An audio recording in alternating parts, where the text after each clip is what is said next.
O Sr. Myriel era o mesmo para as pessoas da sociedade e para as pessoas do povo. Não condenava nada apressadamente, sem levar em conta as circunstâncias. Dizia: vejamos o caminho por onde a falta passou.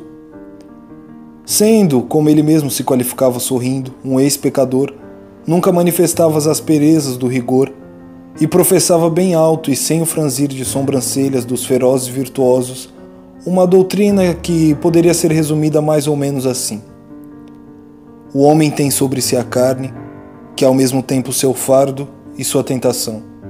Ela o arrasta e ele cede. Seu dever é vigiá-la, contê-la, reprimi-la e só obedecê-la em último caso. Nessa obediência ainda pode haver culpa, mas trata-se de uma culpa venial. É uma queda, mas uma queda de joelhos, que pode terminar em oração. Ser santo é uma exceção. A regra é ser justo. Errem, caiam, pequem, mas sejam justos. Pecar o menos possível é a obrigação de todo homem. Não pecar nunca é o sonho do anjo.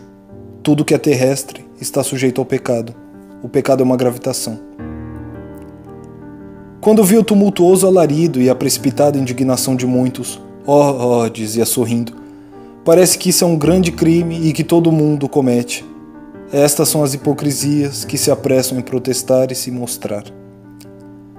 Era indulgente para com as mulheres e os pobres, sobre quem recai o peso da sociedade humana. Dizia: os erros das mulheres, dos filhos, dos criados, dos fracos, dos indigentes e dos ignorantes são os erros dos maridos, dos pais, dos amos, dos fortes, dos ricos e dos sábios.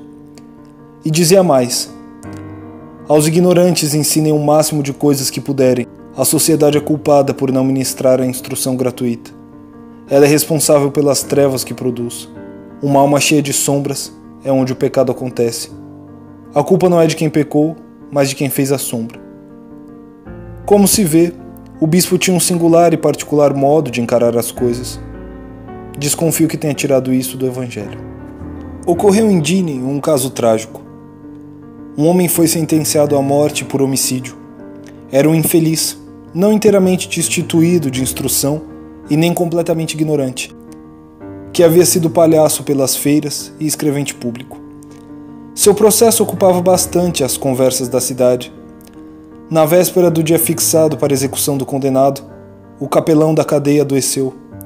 Era preciso um padre que assistisse o réu em seus últimos instantes. Foram procurar o cura. Parece que este se recusou, dizendo: isso não é comigo, não quero saber dessa obrigação penosa, nem desse saltimbanco. Eu também estou doente, além disso, lá não é meu lugar.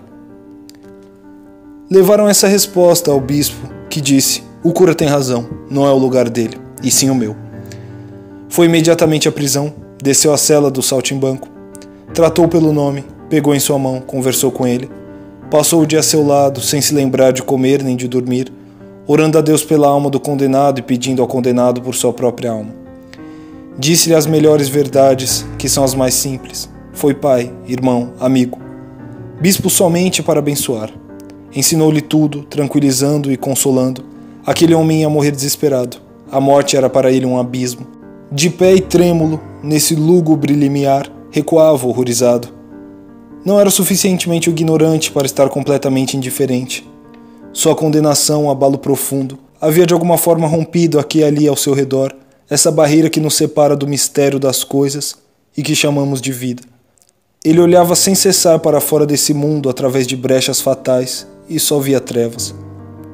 O bispo fez com que visse uma luz. No dia seguinte, quando vieram buscar o infeliz, o bispo estava lá. Acompanhou e mostrou-se aos olhos da multidão com seu manto roxo e sua cruz episcopal ao peito, lado a lado com aquele miserável amarrado com cordas. Subiu na charrete com ele, subiu no cadafalso com ele. O condenado, tão abatido e tão oprimido na véspera, resplandecia. Sentia que sua alma estava reconciliada e esperava Deus. O bispo o abraçou e, no momento em que a lâmina ia cair, disse-lhe: aquele que o homem mata, Deus o ressuscita.